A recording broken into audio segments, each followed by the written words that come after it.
Heather and Bentley, and we're going to read the story of the first Easter.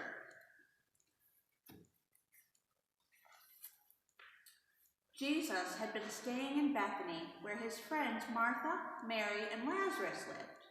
But he knew that the time had come for him to go to Jerusalem. The people in Jerusalem wanted him to be their king, but Jesus knew that his Father in heaven had something even more important for him to do. As Jesus approached Jerusalem, many people went out to meet him, waving palm branches. The people knew who he was, and they were very excited to see him. "Hosanna to the Son of David," they shouted. "Blessed is he who comes in the name of the Lord." Can you pull that out a little bit so people can see that it's a palm branch? There you go. And you can just lay stuff beside you. Several days later was Passover. This was the celebration of the holy day when God delivered the children of Israel from the Egyptians. Jesus and his 12 disciples got together at a friend's house in Jerusalem for a special Passover supper. What do you have there? Cracker. Piece of cracker to signify the Passover. Good. As they were eating, Jesus took some bread and he blessed it and broke it. He passed it out to his disciples and he said, "Take this and eat it. This is my body." Then he took his cup, gave thanks, and said, "All of you drink from it. This is my blood of the covenant, poured out for the forgiveness of sins." Everybody was happy that they could be together for this special supper. But Jesus seemed sad. He looked around the table at his disciples and said, "One of you will turn me over to our enemies." 11 of his disciples couldn't believe their ears, but Judas knew what Jesus was talking about. What do you have? Money. 3 dimes. That's to signify the 30 pieces of silver that Judas was paid to tell where Jesus was. After supper, Jesus took his disciples to the Mount of Olives. Then Peter, James, and John went with Jesus to the grove of olive trees called the Garden of Gethsemane. Jesus often went to this place with his disciples to pray and rest. Jesus went among the trees and knelt down to pray. He asked God the Father to help him face what he knew was going to happen next. When Jesus came back to the 3 disciples, he found them sleeping and asked them to pray with him. But they fell asleep again. He went and prayed 2 more times. When the disciples awoke, they heard the noise of a crowd and saw flashing torches. The crowd was armed with swords, clubs, and spears. Judas rushed out from the crowd and greeted Jesus with a kiss as though he was glad to see him. The crowd knew Judas would kiss Jesus to betray him. They grabbed Jesus and arrested him. What do you got? The 4th thing. What's in there? A rope. What do you think that was for? Wrapping him. That was to tie him up. They arrested him and they tied him up. They didn't have handcuffs then like they do now. They tied him up. One of the disciples near Jesus drew his sword and cut off the ear of the slave of the high priest. But Jesus said, "No more of this," and healed the slave's ear. When Jesus' disciples saw that he would not allow them to fight, they ran away. The crowd took Jesus to Caiaphas, the high priest. After a mock trial before Caiaphas, the crowd took Jesus to the Roman governor, Pontius Pilate, who ruled over Judea. He listened to their complaints about Jesus and offered either to set a criminal named Barabbas free or to set Jesus free. The crowd wanted Barabbas set free. Instead of telling them to let Jesus go, Pilate washed his hands, let Barabbas go, and let them have Jesus.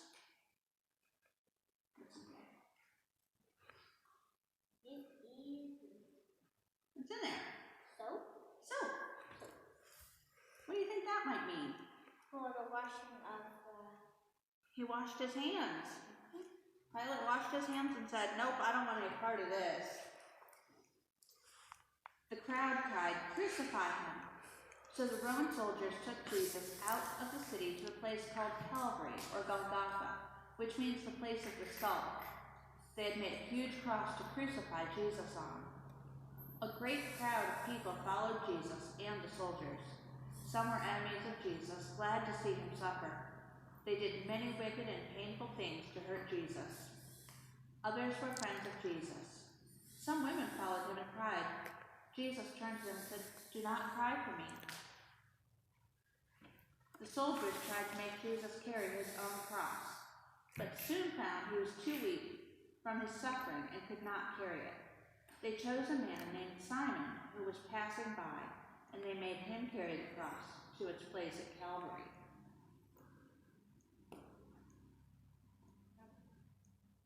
Blanket. It's not a blanket. Cross. Turn it over. There you go. Just leave it out, okay? When they came to Calvary, the soldiers laid the cross down and stretched Jesus out on it. They drove nails through his hands and feet to fasten him to the cross. What's in number 8?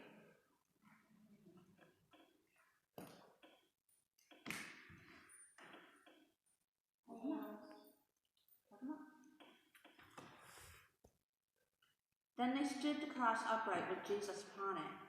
While the soldiers were doing this dreadful work, Jesus prayed to God for them. He prayed, "Father, forgive them, for they do not know what they are doing."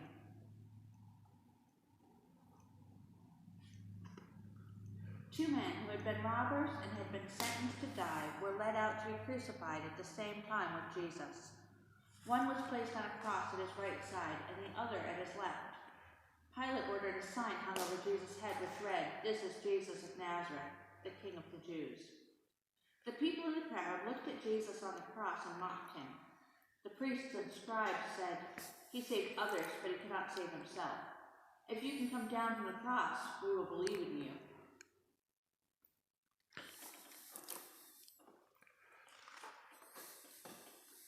Even one of the robbers mocked Jesus, but the second robber scolded him.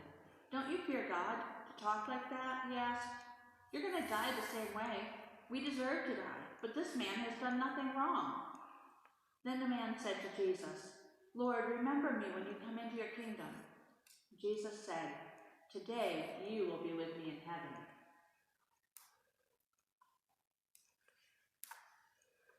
Jesus saw his mother Mary and his friend Mary Magdalene standing near the cross. They were filled with sorrow for him. Also standing nearby was his disciple John. Jesus asked John to take care of his mother.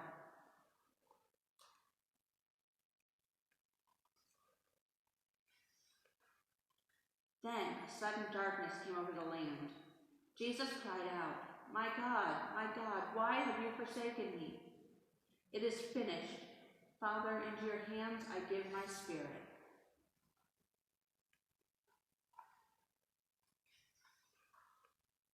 At that moment, there was a loud clap of thunder, and the earth shook like an earthquake. The Roman officer who had charge of the soldiers around the cross saw what had taken place and how Jesus died. He was afraid and said, "Surely this was the Son of God."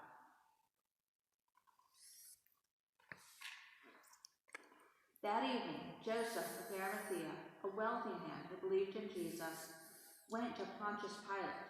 He asked Pilate for permission to bury the body of Jesus.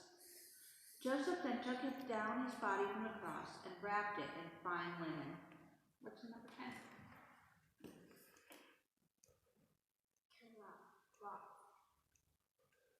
That's for us to remember the linen that Jesus was wrapped in when they buried him.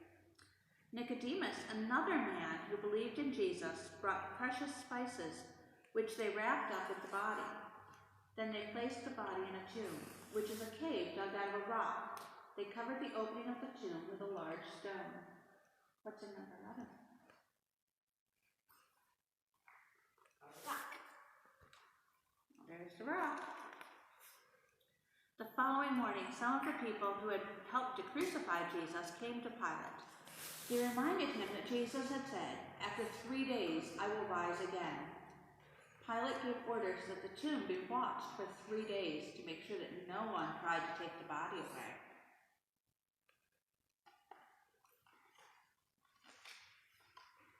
Early on the first day of the week, there was a great earthquake. An angel of the Lord came from heaven and rolled back the stone and sat on it. Mary Magdalene and some of the others came to the tomb. They found the stone rolled away and saw the angel. The angel told them not to be afraid. Jesus was not there. He said he had risen. It's an empty egg, just like the tomb was empty. Afterward, Jesus appeared to his disciples and stayed with them for 40 days. Then he was taken up into heaven. Today, when we celebrate Easter, we remember the day that Jesus rose from the dead.